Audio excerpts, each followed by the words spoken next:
రాజకీయాలలో అధికారం అనేది ఎవ్వలకు శాశ్వతం కాదు. ప్రతి 5 ఏళ్లకొకసారి ఒకరు ఎక్కుడు ఒకరు దిగుడు ఏదో ఒకటి నడుస్తూనే ఉంటది. అయితే ఎవరు అధికారంలో ఉన్నా సరే పబ్లిక్ కోసం పని చేయాల్సిందే, రాష్ట్రాన్ని ఎలుగుల చేయాల్సిందే, అది కూడా పబ్లిక్ పైసలతోనే. మరి గాయంత దానికి మేం చేసినామని కొట్టుకుంటే ఎట్లనో ఏమో. ఇక చూడు ఇక్కడ ఏం నడిచిందో. అది చిన్న పనైనా పెద్ద పనైనా మేం చేసినాం అన్నట్టే నడుస్తుంది ఇప్పుడు ఏపీ లీడర్ల నడుమ పంచాది. ఇక విజయనగరం జిల్లా చీపురుపల్లిలో కట్టిండ్రు ఈ రైల్వే బ్రిడ్జి. ఇక దీన్ని కట్టించింది మేమే అనుకుంటారు సైకిల్ పార్టీ వాళ్ళు, ప్యాన్ పార్టీ వాళ్ళు.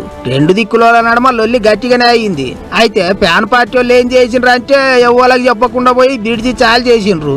మాజీ ఎంపీ బెల్లాన చంద్రశేఖర్ బ్రిడ్జి మేమే కట్టించినాం, అందుకే మేమే రిబ్బన్ కత్తిరించినాం అన్నట్టు మాట్లాడిండు. ఆగో మేం కట్టిస్తే మీరెట్లా చాలు చేస్తారు అని అటు సైకిల్ పార్టీ వాళ్ళు లేచి కూకుండ్రు. 18 నెలల సంది పనులు చేయించి రేపో మాపో టెంకాయలు కొడదామని చూస్తుంటే మీరెవరు బ్రిడ్జి చాలు చేయనికే అని పోయి పంక పార్టీ వాళ్ళ మీద పోలీసు వాళ్ళకు షికాయతీ చేసిండ్రాట, కేసులు పెట్టిండ్రాట.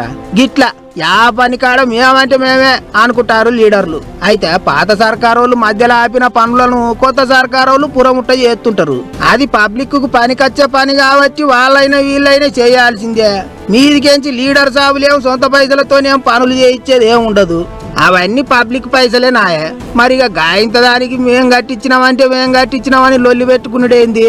పబ్లిక్ పైసలతోని పనులు చేయించిండ్రు కాబట్టి గా బ్రిడ్జి కట్టించింది కూడా పబ్లిక్కే అనుకుంటే అయిపోయా కదా అన్నట్టు మాట్లాడుతుండ్రు చాలా మంది. లీడర్లు వట్టిగా లొల్లులు పెట్టుకోవద్దు అంటుండ్రు ఇంగింతమంది.